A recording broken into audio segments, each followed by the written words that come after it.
తెలంగాణ ప్రజలందరికీ నమస్కారం. నేను సత్తుపల్లి ఎమ్మెల్యే డాక్టర్ మట్టా రాఘమయ్య.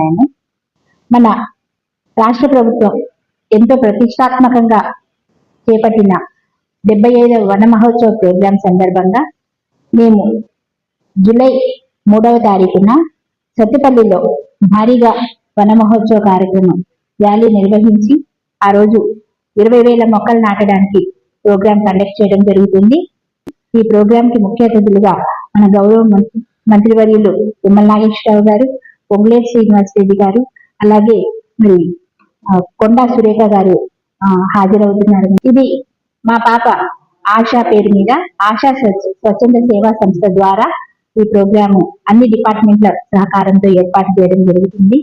మనందరికీ తెలుసు, మొక్కలు చెట్లు అంటేనే అవి లేని మన మనిషి గాని జీవజాలం గాని మనుగడ అనేదే లేదు. మరి మనం మొక్కలని నాటి సంరక్షించుకొని పెంచుకోకపోతే భవిష్యత్తు తరాలకి ఎంతో నష్టం చేకూరుతుంది. ఎందుకంటే మనకు కావాల్సిన గాలి, నీడని, ఆహారాన్ని ప్రతి ఒక్కటి కూడా మనకి చెట్ల నుంచే వస్తుంది.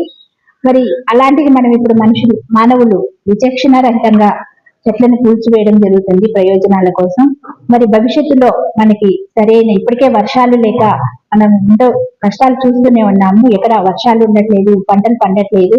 అలాగే మనకి ఇట్లా సత్పల్లి అలాగే మరి పెద్ద పెద్ద సిటీస్ లో మరి వాయు కాలుష్యం ఎక్కువగా ఉంటుంది, ఇది పొల్యూషన్ ఎక్కువగా ఉంటుంది.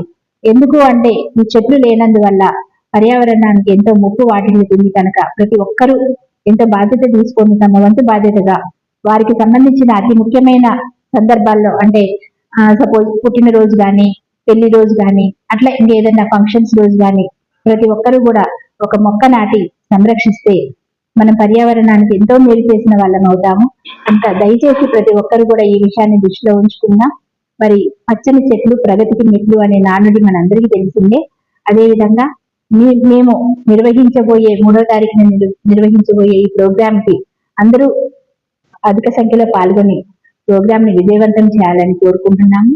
అలాగే మేము ఎన్ని మొక్కలు నాటామనేది కాదు, ఎన్ని సంరక్షించి అవి ఎంత పెద్ద చేశాము అనేది మేము ఒక టార్గెట్ గా తీసుకున్నాము. నాటిన ప్రతి మొక్క కూడా బ్రతకాలన్నది మా ధ్యేయం, మా లక్ష్యం. దానికి మేము సింగరేణి అధికారులతోటి, ఫారెస్ట్ అధికారులతోటి, అలాగే మిగతా డిపార్ట్మెంట్స్ తో, స్కూల్ యాజమాన్యాలతో ఇలా అందరితో చర్చించి ఒక ప్రణాళిక తయారు చేశాము. ఖచ్చితంగా అవి పెరిగి పెద్దగయ్యే వరకు కూడా వాటి సంరక్షణ బాధ్యత మేము తీసుకుంటాము.